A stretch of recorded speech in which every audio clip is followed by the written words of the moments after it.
Party की छवि में बहुत बड़ा अंतर आया है। अब भारतीय जनता पार्टी राष्ट्रीयता से ओतप्रोत तो थी, ये तो हमारा था ही विचार, लेकिन अब पार्टी की छवि ये गरीबों की पार्टी है, ये समाज के अंतिम पायदान पर खड़े व्यक्ति के लिए काम करने वाली पार्टी है, ये गरीबों के आंखों के आंसू को पोंछने वाली पार्टी है और उनको मजबूतीकरण करते हुए, सशक्तिकरण करते हुए, महिलाओं को, युवाओं को आगे बढ़ाते हुए देश को आगे बढ़ाने वाली पार्टी की छवि बनी है। अभी अभी जो नतीजे आए हैं, उन नतीजों ने मोदी जी के नीति पर, कार्यक्रम पर पूरी ताकत के साथ भारत की जनता ने मोहर लगाई है, यह भी हम सबको ध्यान में आता है। आज हमको आदरणीय प्रधानमंत्री जी का संबोधन मिलेगा और हम उनको विश्वास दिलाना चाहते हैं। आपके बीच में और उनके बीच में मैं ज्यादा समय नहीं रहूंगा, हमें उनका संबोधन मिलने वाला है, लेकिन मैं प्रधानमंत्री जी को और शीर्ष नेतृत्व को इस बात का विश्वास दिलाना चाहता हूं कि पार्टी आपके बताए रास्ते पर करोड़ों कार्यकर्ता पूरी लगन के साथ, पूरी तन्मयता के साथ और परिवर्तन लाने के लिए पूरी ताकत के साथ काम करेंगे, यह हम आपको विश्वास दिलाना चाहते हैं। आपने जो राजनीति की संस्कृति बदली है, आज सेवा की संस्कृति बनी है, आज जो प्रोएक्टिव गवर्नमेंट्स बनाई आपके नेतृत्व में चल रही हैं, जो प्रो रिस्पॉन्सिव गवर्नमेंट चल रही हैं, उसको ताकत प्रदान करना भारतीय जनता पार्टी के एक एक कार्यकर्ता की जिम्मेवारी होगी। इसलिए मैं आपको विश्वास दिलाता हूं कि पार्टी के कार्यकर्ता अथक प्रयास करके जो दिए गए लक्ष्य होंगे उनको हम पूरा करेंगे। और अंत में मैं सिर्फ एक ही बात कहूंगा, है आज सेवा की संस्कृति बनी है, आज जो प्रोएक्टिव गवर्नमेंट्स बनाई आपके नेतृत्व में चल रही हैं, जो प्रो रिस्पॉन्सिव गवर्नमेंट चल रही हैं, उसको ताकत प्रदान करना भारतीय जनता पार्टी के एक एक कार्यकर्ता की जिम्मेवारी होगी। इसलिए मैं आपको विश्वास दिलाता हूं कि पार्टी के कार्यकर्ता अथक प्रयास करके जो दिए गए लक्ष्य होंगे उनको हम पूरा करेंगे। और अंत में मैं सिर्फ एक ही बात कहूंगा, तेरा वैभव अमर रहे मां, हम दिन चार रहे ना रहे, इस मंत्र को लेकर के हमारे करोड़ों कार्यकर्ता चलेंगे। मैं आज के इस सुअवसर पर आदरणीय प्रधानमंत्री जी से निवेदन करूंगा कि वो हमारे करोड़ों कार्यकर्ताओं को जो बूथ स्तर तक आपके साथ डिजिटल माध्यम से जुड़े हैं, उनको आप संबोधित करें और उनको आप मार्गदर्शन करें। उनके लिए मैं आपको पुनः आमंत्रित करता हूं।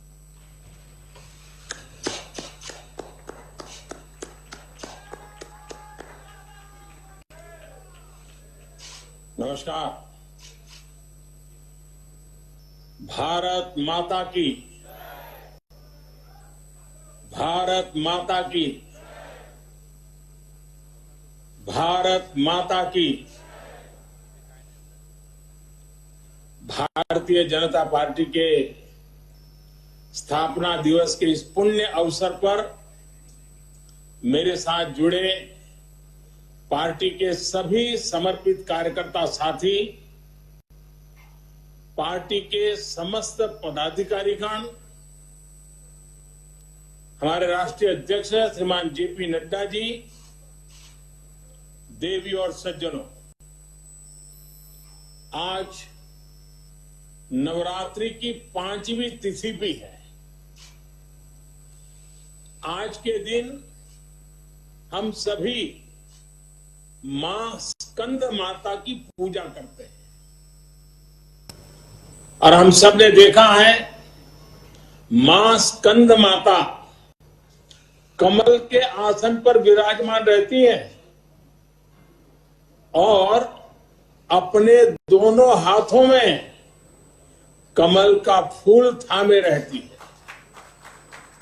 मेरी प्रार्थना है कि मां स्कंद माता का आशीर्वाद देशवासियों पर, भारतीय जनता पार्टी के प्रत्येक कर्मठ कार्यकर्ता पर, प्रत्येक सदस्य पर हमेशा बना रहे। मैं देश और दुनिया भर में फैले भाजपा के प्रत्येक सदस्य को बहुत बहुत शुभकामनाएं देता हूं। कश्मीर से कन्याकुमारी, कच्छ से कोहिमा तक भाजपा एक भारत श्रेष्ठ भारत के संकल्प को निरंतर सशक्त कर रही है। श्रद्धेय डॉक्टर श्यामा प्रसाद मुखर्जी, पंडित दीनदयाल उपाध्याय जी,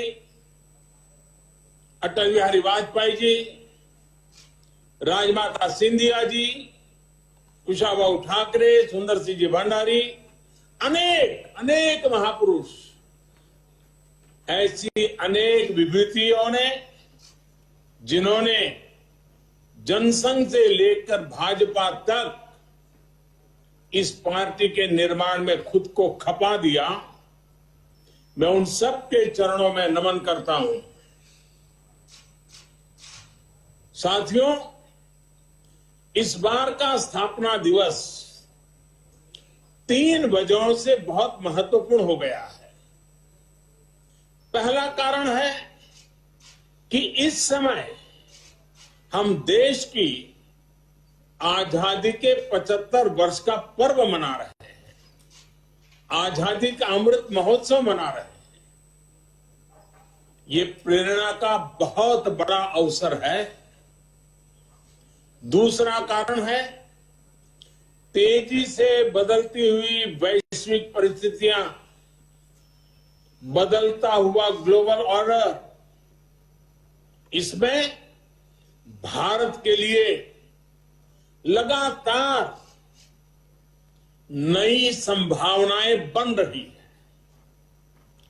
तीसरा कारण भी उतना ही अहम है।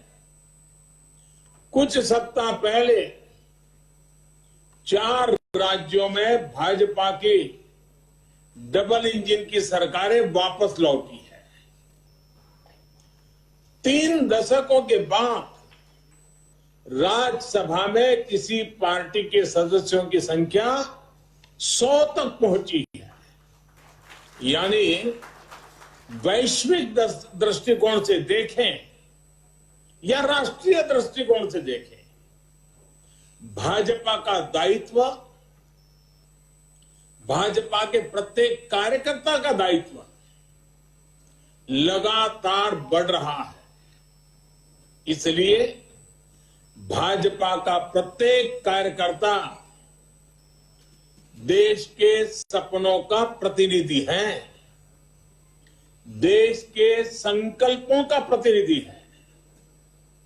इस अमृत काल में भारत की सोच आत्मनिर्भरता की है, लोकल को ग्लोबल बनाने की है, सामाजिक न्याय की है, समरसता की है।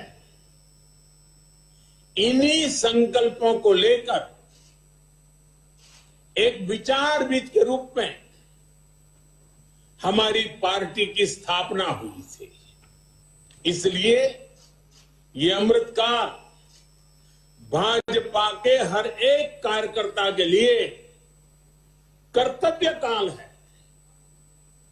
हमें देश के संकल्पों के साथ निरंतर जुड़े रहना है, उनके लिए जीना है, उनके लिए जूझना है, देश के लिए खुद को खपा देना है। साथियों, एक समय था जब लोगों ने यह मान लिया था कि सरकार किसी भी आए, लेकिन देश का कुछ नहीं हो पाएगा, निराशा ही निराशा थी। आज देश का एक एक जन गर्व से यह कह रहा है कि देश बदल रहा है, तेजी से आगे बढ़ रहा है। आज लक्ष्य हासिल करना भारत के सामर्थ्य को दिखाता है। कोरोना के खिलाफ लड़ाई को भारत अपने संसाधनों से लड़ रहा है, लगातार जीतने का प्रयास कर रहा है। आज भारत 180 करोड़ से ज्यादा वैक्सीन डोज देने वाला देश है। आज पूरी दुनिया देख रही है कि इतने मुश्किल समय में भारत 80 करोड़ गरीबों, वंचितों को मुफ्त राशन दे रहा है। 100 साल के इस सबसे बड़े संकट में गरीब को भूखा ना सोना पड़े, इसके लिए केंद्र सरकार करीब करीब 3.5 लाख करोड़ रुपए खर्च कर रही है। बीते वर्षों में देश ने ये देखा कि जिस तरह अपने नागरिकों का जीवन आसान बनाना भाजपा सरकारों की, डबल इंजन की सरकारों की प्राथमिकता रही है। गरीबों को पक्के घर से लेकर शौचालय के निर्माण तक, आयुष्मान भारत योजना से लेकर उज्ज्वला तक, हर घर जल से लेकर हर गरीब को बैंक खाते तक, ऐसे कितने ही काम हुए हैं जिनकी चर्चा अगर मैं करना शुरू करूं तो शायद कई घंटे निकल जाएंगे। सबका साथ, सबका विकास के मंत्र के साथ हम सबका विश्वास प्राप्त कर रहे हैं। देश के विकास के लिए दिन रात मेहनत कर रहे हैं। साथियों, आजादी के इस अमृत काल में हमने सेचुरेशन यानी जन कल्याण की हर योजना को 100% लाभार्थियों तक पहुंचाने का जो संकल्प लिया है, ये संकल्प अपने आप में बहुत विराट है। सेचुरेशन तक पहुंचने के इस अभियान का मतलब है भेदभाव की सारी गुंजाइश को खत्म करना, तुष्टीकरण की आशंकाओं को समाप्त करना, स्वार्थ के आधार पर लाभ पहुंचाने की प्रवृत्ति को खत्म करना और समाज की आखिरी पंक्ति में खड़े आखिरी व्यक्ति तक सरकारी लाभ पहुंचे, ये सुनिश्चित करना। यही तो है सबका साथ, सबका विकास। जब सरकारी मशीनरी का लक्ष्य हर पात्र व्यक्ति तक पहुंचने का हो, तो फिर पक्षपात, भेदभाव टिक ही नहीं सकता। इसलिए हमारा ये सेवा भाव अभियान सोशल जस्टिस, सामाजिक न्याय का बहुत बड़ा माध्यम है। भाजपा के प्रत्येक कार्यकर्ता को ये संदेश लेकर घर घर जाना है, सबको जागरूक करना है। साथियों, हमारे देश में दशकों तक कुछ राजनीतिक दलों ने सिर्फ वोट बैंक की राजनीति की। कुछ लोगों को ही वायदे करो, ज्यादातर लोगों को तरसा कर रखो। भेदभाव, भ्रष्टाचार, ये सब वोट बैंक की राजनीति का साइड इफेक्ट था। लेकिन भाजपा ने इस वोट बैंक की राजनीति को न सिर्फ टक्कर दी है, बल्कि इसके नुकसान देशवासियों को समझाने में भी सफल रही है। भाजपा की नेक नियत, नेक इरादों से किए जा रहे कार्य, उसे इसलिए जनता से भरपूर आशीर्वाद मिल रहा है। आज देश में ऐसी सरकार है जिसकी वैचारिक निष्ठा अंत्योदय में है। गरीबों, दलितों, पिछड़ों, महिलाओं के हितों के लिए, उनके उत्थान के लिए काम करना, ये हमारी पार्टी के मूल संस्कार है। इसलिए आज दलितों, पिछड़ों, आदिवासियों, किसानों, नौजवानों के साथ ही जिस तरह महिलाएं भाजपा के पक्ष में मजबूती से खड़ी हुई है, वो अपने आप में एक नए युग की ताकत का प्रतिबिंब है।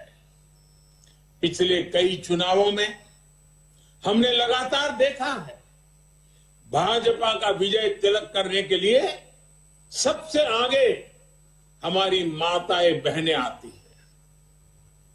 ये केवल एक चुनावी घटना भर नहीं है, एक ऐसा सामाजिक और राष्ट्रीय जागरण है जिसका इतिहास में विश्लेषण किया जाएगा। देश ने महिलाओं को नए अधिकार दिए, सुशासन और कड़े कानूनों से उनमें सुरक्षा का भाव पैदा किया। महिलाओं के स्वास्थ्य की चिंता से लेकर उनकी रसोई की चिंता, गैस, बिजली, राशन की चिंता, इनके जरिए देश ने उनका जीवन बदला है। आज देश की नारी शक्ति के भीतर जो आत्मविश्वास पैदा हुआ है, आर्थिक फैसलों में उनकी जो सहभागिता बढ़ी है, वो भारत के भविष्य को दिशा दे रही है। देश के विकास में महिलाओं की भागीदारी बढ़े, उनकी सक्रियता बढ़े, ये विश्वास बढ़े, ये हमारा बहुत बड़ा दायित्व है। साथियों, हमारे लिए राजनीति और राष्ट्रनीति साथ साथ चलते हैं। हम राष्ट्रनीति से राजनीति को अलग कर करके चलने वाले लोग नहीं हैं, लेकिन ये भी सच्चाई है कि अभी भी देश में दो तरह की राजनीति चल रही है। एक राजनीति है परिवार भक्ति की और दूसरी है राष्ट्र भक्ति की। केंद्रीय स्तर पर अलग अलग राज्यों में हमारे यहां कुछ राजनीतिक दल है जो सिर्फ और सिर्फ अपने अपने परिवार के हितों के लिए काम करते हैं। परिवारवादी सरकारों में परिवार के सदस्यों का स्थानीय निकाय से लेकर संसद तक में दबदबा रहता है। ये लोग भले ही अलग अलग राज्यों में हो, लेकिन परिवारवाद के तार से जुड़े रहते हैं। एक दूसरे के भ्रष्टाचार को ढककर रखते हैं। बीते दशकों में इस वजह से देश का बहुत बड़ा नुकसान हुआ है। इन परिवारवादी पार्टियों ने देश के युवाओं को भी कभी आगे नहीं बढ़ने दिया। उनके साथ हमेशा विश्वासघात किया है। और आज हमें गर्व होना चाहिए कि आज भाजपा ही इकलौती पार्टी है जो इस चुनौती से देश को सजग कर रही है, सतर्क कर रही है। पहली बार भाजपा ने ही इसके खिलाफ बोलना शुरू किया और इसे चुनावी मुद्दा भी बनाया। मुझे इस बात का संतोष है कि देश के लोग, देश के युवा अब धीरे धीरे ये समझने लगे हैं कि किस तरह परिवारवादी पार्टियां लोकतंत्र की सबसे बड़ी दुश्मन है। साथियों, लोकतंत्र के साथ खिलवाड़ करने वाली ये पार्टियां संविधान और संवैधानिक व्यवस्थाओं को भी कुछ नहीं समझती। ऐसी पार्टियों से आज भी हमारे कार्यकर्ता अन्याय, अत्याचार और हिंसा के खिलाफ लोकतांत्रिक मूल्यों के साथ लड़ रहे हैं। इनमें से कई कार्यकर्ताओं को अपना बलिदान तक देना पड़ा। हम सब हमारे इन कार्यकर्ताओं के परिवारों की पीड़ा में शामिल है।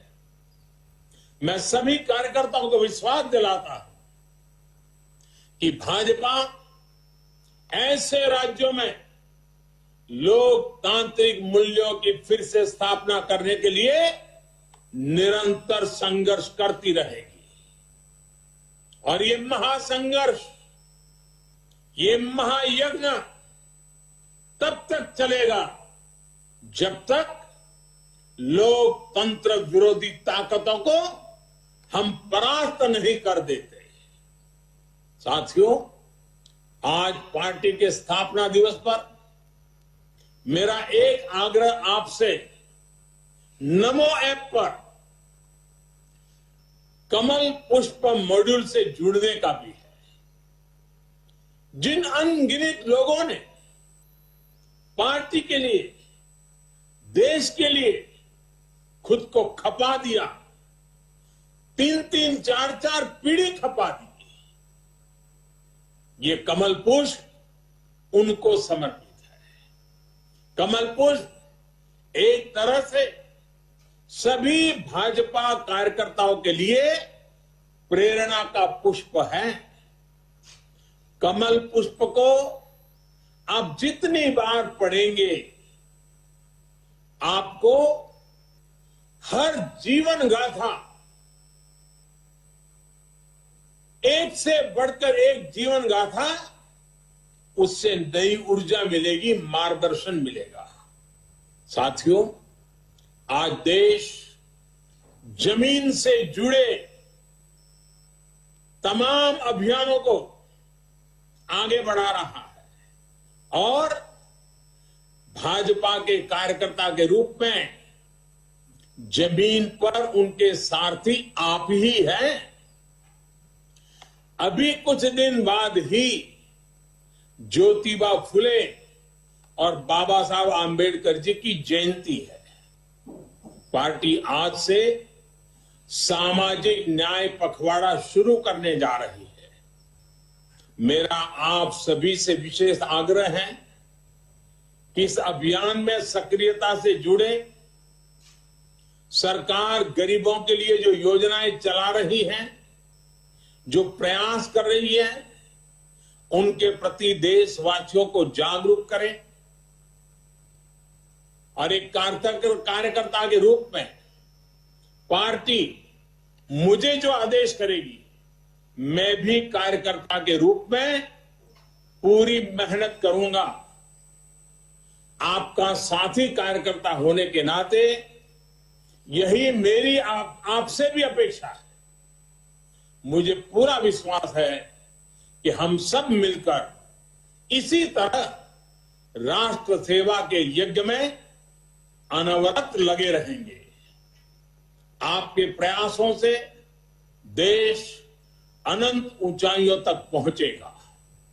इसी भावना के साथ आप सभी को एक बार फिर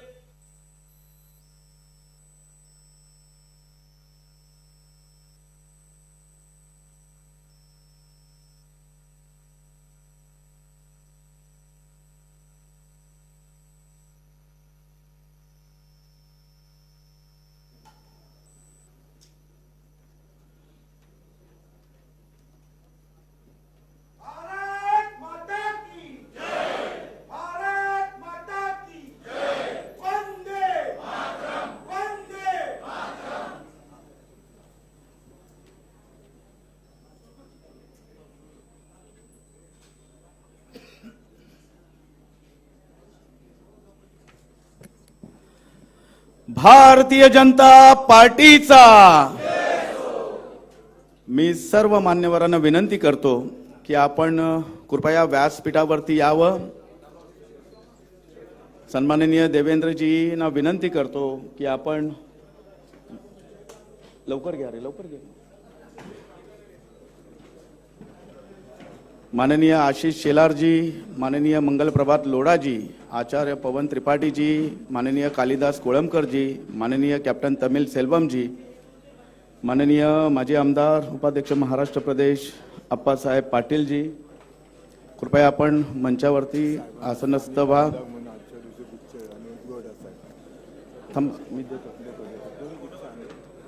सर्व कार्यकर्त्यांना विनंती आहे, कृपया शांतता ठेवा. सर्व कार्यकर्त्यांनी बसायचंय, कोणी उठायचं नाही आहे. कार्यकर्ते तिकडे अजित सिंग जरा पाठीमागे बघा. भारत माता की, भारत माता की. आताच आपण माननीय प्रधानमंत्रीजी यांचं संबोधन आपण ऐकलेलं आहे. नवरात्र चालू आहे आणि त्यांनी सुरुवातीलाच आपल्या भाषणामध्ये स्कंद मातेचा उल्लेख केला. त्या स्कंद मातेच्या हातामध्ये देखील कमळ आहेत आणि ती कमळावरतीच बसलेली आहे. पण ह्या आपल्या देशाच्या या भारत मातेच्या विरोधात ज्या ज्या शक्ती आपल्या भारत मातेच्या विरोधात येतील त्या सर्व आतंकवादी शक्तींना काली मातेच्या रूपाने आपण सर्व भारतीय जनता पार्टीचे कार्यकर्ते त्यांना परास्त केल्याशिवाय राहणार नाही. आज भारतीय जनता पक्षाचा 42वा आपला स्थापना दिवस आहे. 2 खासदारावरून 303 खासदारांपर्यंत लाखो करोडो कार्यकर्त्यांच्या परिश्रमाने, त्यांच्या मेहनतीने आणि काही कार्यकर्त्यांच्या रक्ताने आज आपला एवढा मोठा वटवृक्ष झालेला आहे.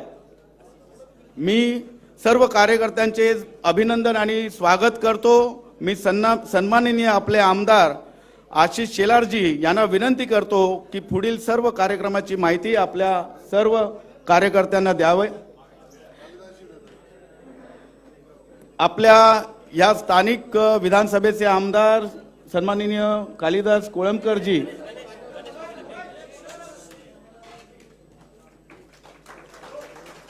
हे स्वागत.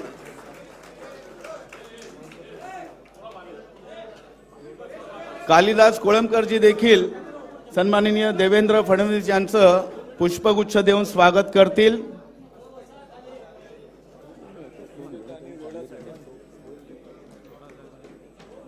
मुंबईमध्ये ज्यांच्या नेतृत्वामध्ये संपूर्ण भारतीय जनता पार्टीचे कार्यकर्ते मोठ्या उत्साहात कार्यक्रम करतायत असे मंगल प्रभात लोढ़ाजी यांचं देखील स्वागत कालिदास कोळंबकरजी करतील पुष्पगुच्छ देऊन.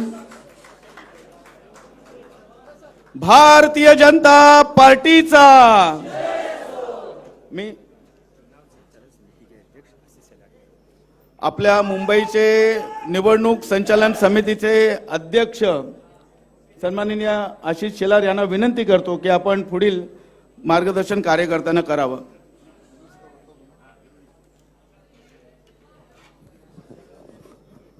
बोला भारत माता की, भारत माता की.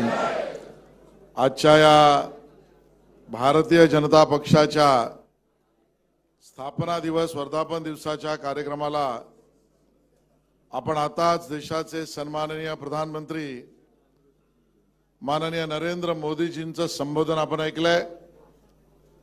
या कार्यक्रमाला उपस्थित असलेले आपल्या महाराष्ट्राचे सन्माननीय विरोधी पक्ष नेते, आपले नेते माननीय देवेंद्र फडणवीस जी, मंचावर उपस्थित भारतीय जनता पक्षाचे आपले अध्यक्ष माननीय मंगल प्रभात लोढ़ा जी, उपस्थित कालिदास कोळंबकर जी, तमिल सेल्वन जी, सन्माननीय प्रदेशाचे उपाध्यक्ष नरेंद्र पाटील जी, राजेश शिरवडकर जी, आचार्य त्रिपाठी जी, उपस्थित सर्व कार्यकर्ता बंधू भगिनी.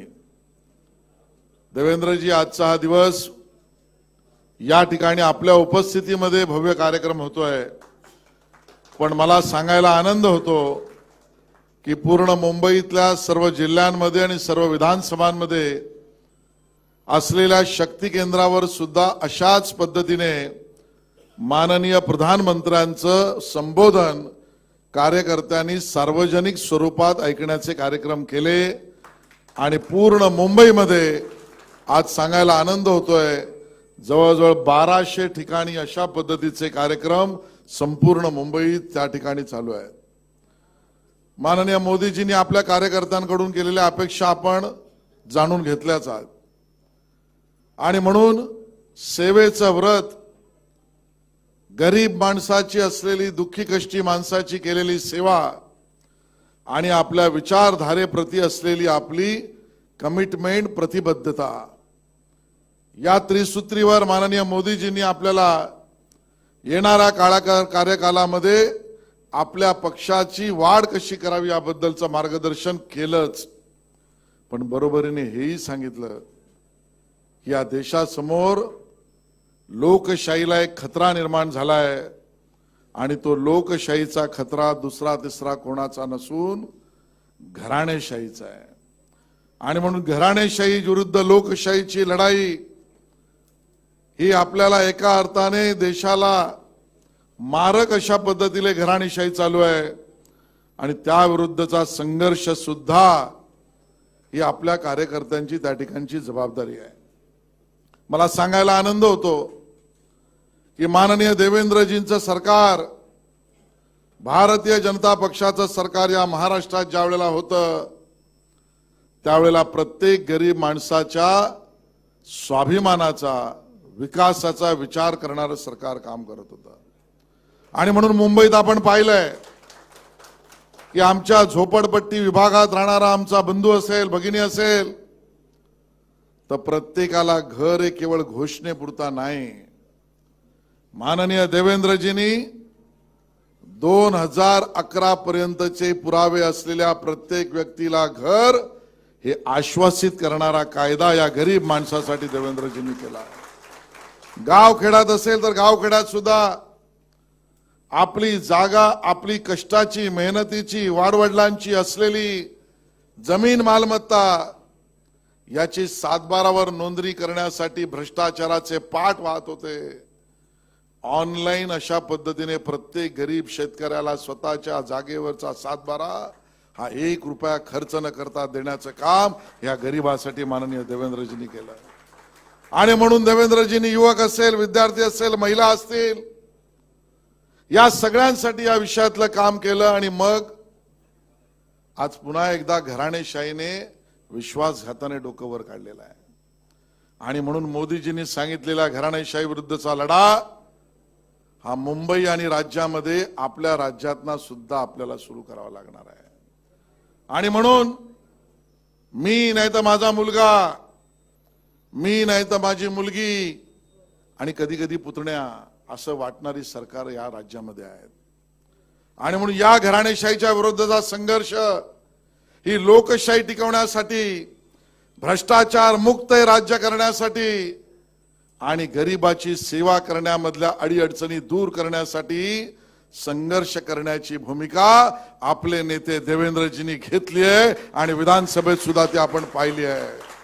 आणि म्हणून माननीय दादांच्या नेतृत्वामध्ये आणि मुंबईमध्ये माननीय मंगलजींच्या नेतृत्वामध्ये याच घराणेशाहीला स्वतःच्या कडेच येणारा रस्ता त्यांना माहित आहे. अशा लोकांचा मुंबई महानगरपालिकेतला पराभव ही सुद्धा काळ्या पाटीवरची सफेद रेष आहे, सफेद रेष. सगळेच विषय मी या ठिकाणी मांडणार नाही. मान्य देवेंद्रजी, मान्य मंगलजी आपल्याला संबोधित करतील. आज आपण अतिशय नियोजन पद्धतीने या ठिकाणी उपस्थित आहोत. हा कार्यक्रम संपल्यानंतर आपण त्या ठिकाणी खाली सेवा उपक्रमाची सुरुवात आपल्या ओबीसी आघाडीच्या वतीने करणार आहोत. तिथेही शांततेने सहभागी होऊ आणि मग अतिशय जल्लोषात इथून आपल्या कार्यालयापासून हिंद मातापर्यंत आपण सगळेजण भारत माता की जय, भारतीय जनता पार्टी की जय हा जयघोष करत आपण सगळे कार्यकर्ते संयमाने, मर्यादेत आणि शिस्तप्रिय पद्धतीने जल्लोषात हिंद मातापर्यंत माननीय देवेंद्र आणि मंगलजींच्या नेतृत्वात जाऊ. आणि मगच हा कार्यक्रम समाप्त होईल अशी सूचना देतो आणि थांबतो. धन्यवाद. जय हिंद, जय महाराष्ट्र. खूप खूप धन्यवाद आशिषजी. आपल्या सायन कोळीवाडाचे विधानसभेचे अध्यक्ष आमदार कॅप्टन तमिल सेल्वमजी हे नेहमीच प्रमाणे मोठा पुष्पहार घालून आपल्या मान्यवरांचं स्वागत करणार आहे, देवेंद्रजींचं स्वागत करणार आहे. बोला भारत माता की वंदे, छत्रपती शिवाजी महाराज की.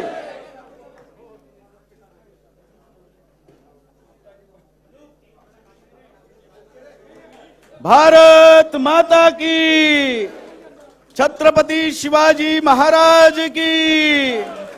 आपण सगळ्यांनी आता संपूर्ण देशाने माननीय प्रधानमंत्रींचं उद्बोधन आपण सगळ्यांनी ऐकलेलं आहे आणि त्यांनी सांगितलेल्या प्रकारानेच आपल्याला पूर्ण पक्ष कार्य करायचं आहे.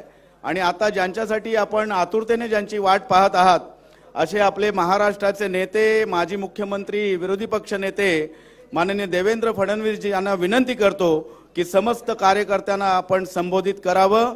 माननीय देवेंद्र फडणवीसजी.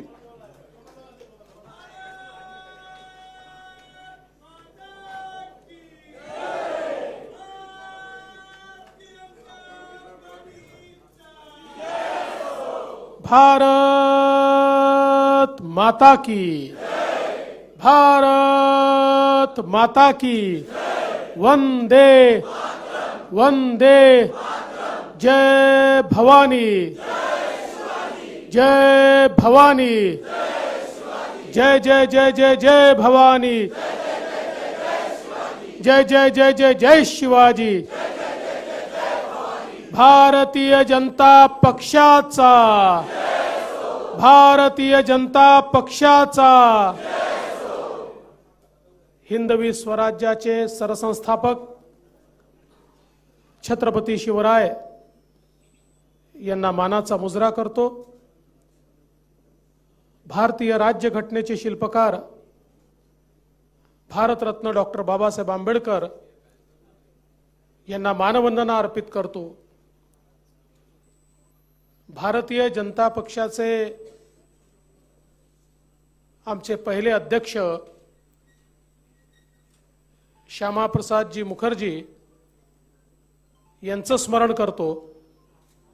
आजच्या या स्थापना दिनाच्या कार्यक्रमामध्ये मंचावर उपस्थित आपले अध्यक्ष श्री मंगलप्रभात लोढाजी, सन्मान्य आशिष शेलारजी, कालिदास कोळंबकरजी, तमिल सेल्वनजी, नरेंद्र पाटीलजी, पवन त्रिपाठीजी, विशेषतः या कार्यक्रमामध्ये उपस्थित झारखंडचे माजी डिप्टी स्पीकर आमदार CP सिंगजी, त्याचप्रमाणे राजेश शिरवडकरजी, समोर उपस्थित सर्व कार्यकर्ता भगिनी आणि बंधूंनो, आपल्या सर्वांना मी भारतीय जनता पक्षाच्या स्थापना दिवसाच्या मनपूर्वक शुभेच्छा देतो.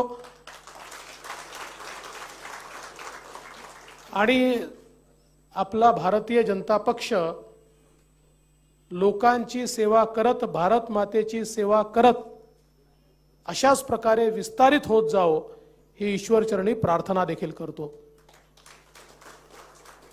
खरं म्हणजे आज आपले माननीय पंतप्रधान श्री नरेंद्र मोदीजी यांनी अतिशय सुंदर संबोधन आपल्याला केलंय. मोदीजी जेव्हाही बोलतात एक दिशा आपल्याला दाखवतात. या पक्षाचा इतिहास देखील त्यांनी सांगितला आणि वर्तमानातली आव्हानं देखील आपल्या समोर त्यांनी मांडली.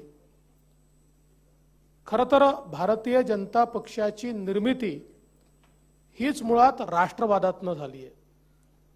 आपल्याला कल्पना आहे की नेहरूजींच्या मंत्रिमंडळात असलेले श्यामाप्रसाद मुखर्जी यांनी काश्मीरच्या मुद्द्यावर नेहरूंच्या मंत्रिमंडळाचा राजीनामा दिला.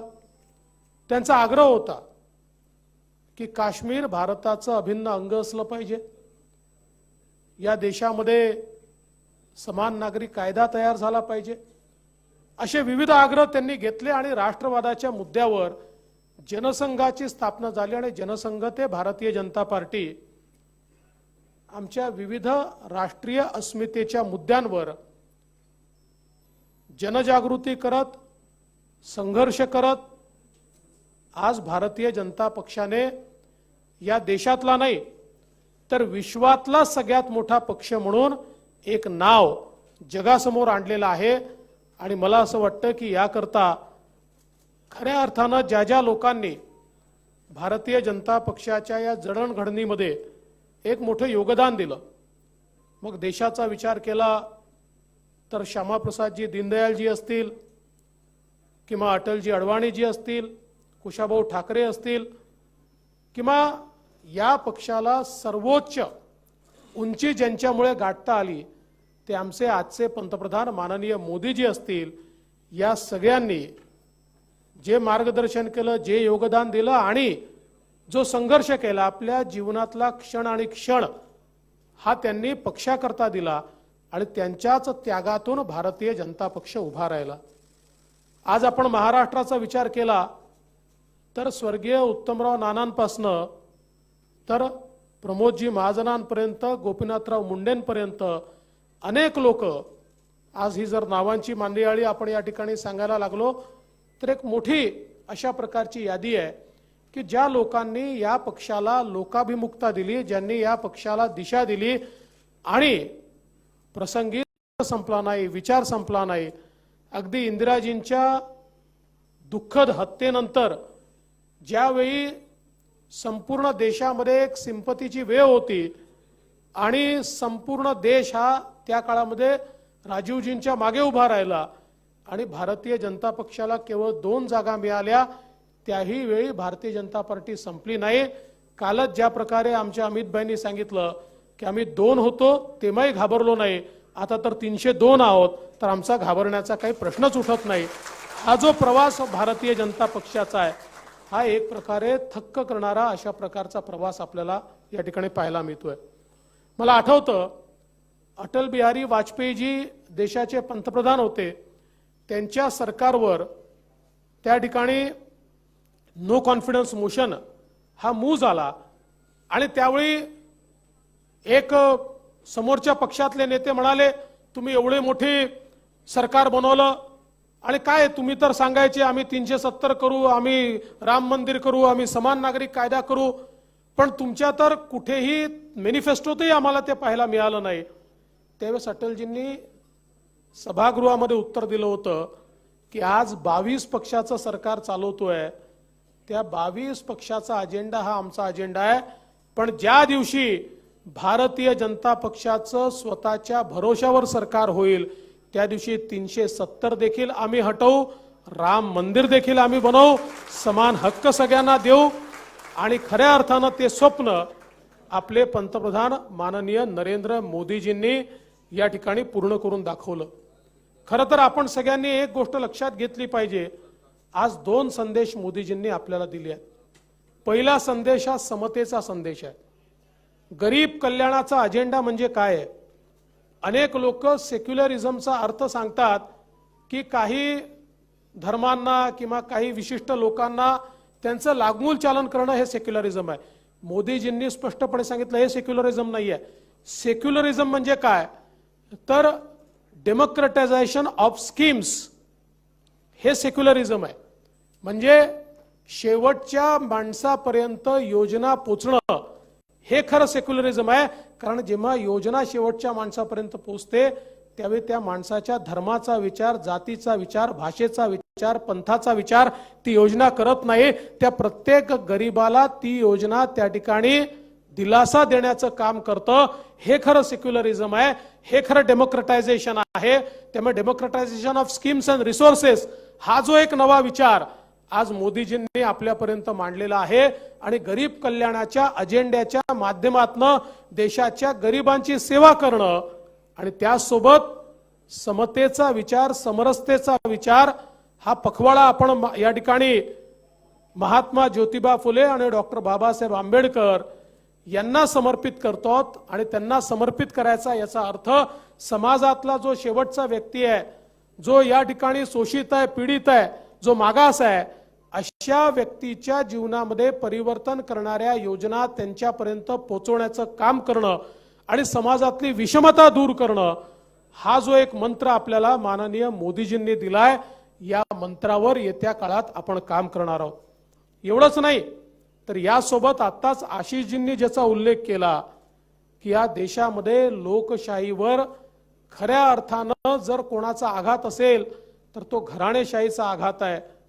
या ठिकाणी आपल्याला प्रायव्हेट लिमिटेड पक्ष हे पाहायला मिळत आहेत की ज्यांचा सगळा उद्देश एवढाच आहे की मी, माझा परिवार आणि माझी संपत्ती याच्या पलीकडे देशाचा विचार कोणाच्या मनामध्ये नाही, अशा प्रकारचे केवळ स्वकेंद्रित आणि आपलं बस्तान बसवायचं आणि आपलं राज्य चालवायचं अशा विचारांनी चालणारे जे पक्ष आहेत, या पक्षांनी लोकशाहीवर जो आघात या ठिकाणी केलेला आहे किंवा लोकशाही करता ज्या प्रकारचा एक खतरा यांनी पैदा केलाय, त्याच्या विरुद्ध भारतीय जनता पक्षासारखा पक्ष जो आजच्या भाषेत सांगायचं झालं तर पब्लिक लिमिटेड आहे किंवा अनलिमिटेड आहे, या पक्षाचा मालक कोणी नाही, या पक्षाचा मालक जनता आहे, या पक्षाचा मालक कार्यकर्ते आहेत, ज्या पक्षामध्ये गरीबातला गरीब माणूस देखील देशाचा पंतप्रधान होऊ शकतो आणि तुमच्या माझ्यासारखा माणूस हा कुठल्याही पदावर जाऊ शकतो, कारण हा जनतेचा पक्ष आहे.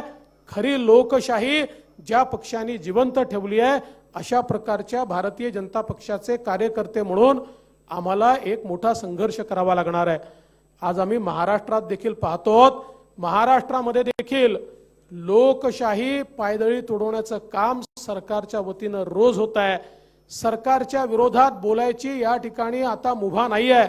सरकारच्या विरोधात बोलाल तर तुम्हाला जेलमध्ये घालू, सरकारच्या विरोधात पोस्ट कराल तर तुमच्या घरी 25 पोलीस पासवू, सरकारच्या एखाद्या नीतीचा विरोध कराल तर तुमची घरं तोडण्याकरता तुमच्याकडे माणसं पाठवू. हा जो काही लोकशाही विरोधी काम या महाराष्ट्रामध्ये देखील चाललेला आहे, त्याचाही मुकाबला आपल्याला करावा लागेल.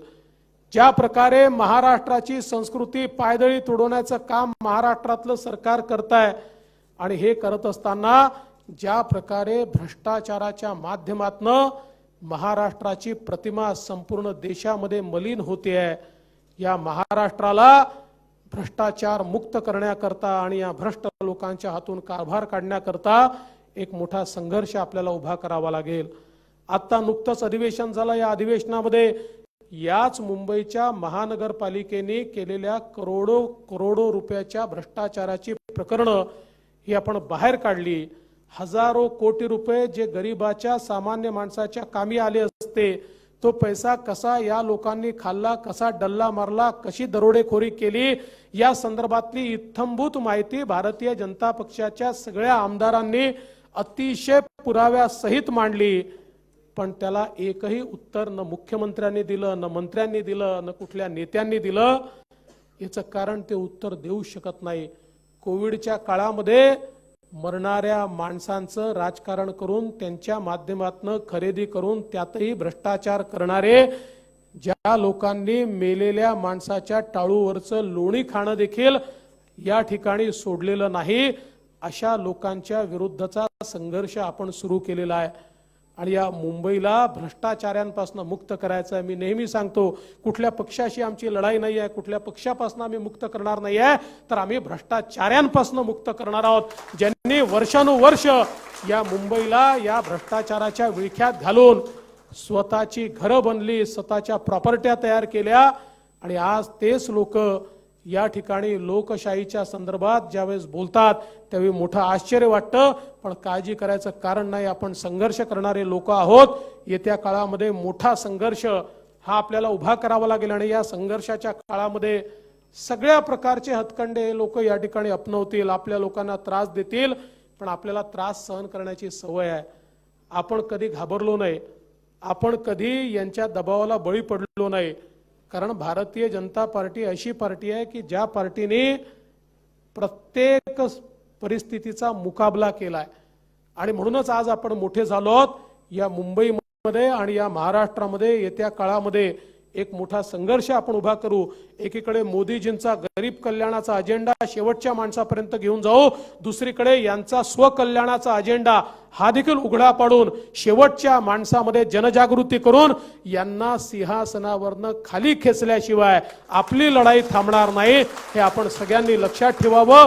जनतेचं सरकार, जनतेच्या हिताचं सरकार हे येत्या काळात आपण निश्चितपणे तयार करू आणि त्याकरता आवश्यक तो सगळा संघर्ष मुंबई आणि महाराष्ट्रात आपण उभा करू। हाच विश्वास स्थापना दिनाच्या निमित्ताने व्यक्त करतो आणि आपल्यासारख्या असंख्य कार्यकर्त्यांचे आभार मानतो।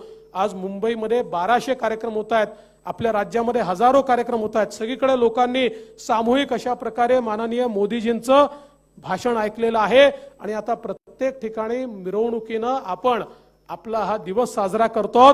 त्यामुळे आता या कार्यक्रमानंतर आपली मिरवणूक आहे, प्रत्येकाने मिरवणुकीत सामील झालं पाहिजे। आपल्या आनंदाचा हा दिवस आहे, आनंद पर्व आहे। आपण मोर्चा काढतोय, मोर्चा नाही आहे, ही मिरवणूक आहे। त्यामुळे या मिरवणुकीमध्ये त्याच आनंदाने आपण सगळ्यांनी सम्मिलित व्हावं अशा प्रकारची आपल्याला विनंती करतो आणि माननीय मंगल प्रभात लोढाजींचे अतिशय मनापासून या ठिकाणी आभार मानतो की त्यांनी अतिशय चांगल्या प्रकारे हा कार्यक्रम या ठिकाणी आयोजित केला, आम्हाला सगळ्यांना निमंत्रित केलं, त्याबद्दल त्यांचे आभार मानून मी माझे 2 शब्द संपवतो। जय हिंद, जय महाराष्ट्र, भारत माता की। खूप खूप धन्यवाद देवेंद्रजी। आपण माननीय प्रधानमंत्रींचं संबोधन ऐकलं, माननीय देवेंद्रजींचं संबोधन ऐकलं। हीच शिदोरी घेऊन